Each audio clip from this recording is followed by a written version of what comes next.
Business Math, your e-learning for December 7th, really easy to find. It's right here if you've already found it because you're in the module. But this takes you to the module. You have an attendance quiz to take. You have your daily objectives. Then there'll be a link in here that says e-learning instructions, which is this video. And then you're going to complete the menu math Nearpod lesson and take the quiz that's in there.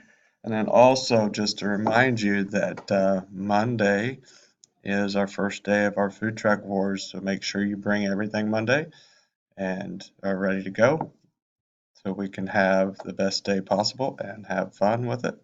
There is 25 points for participation each day that we do it, and that's based on attendance. You got to be there and participate.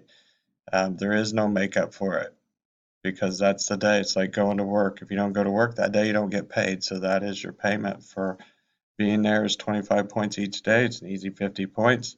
Um, there's no way to make it up. So that's my cue. It's time to go to period 2. So make sure you get your work done and get it submitted, and good luck on the food truck next week.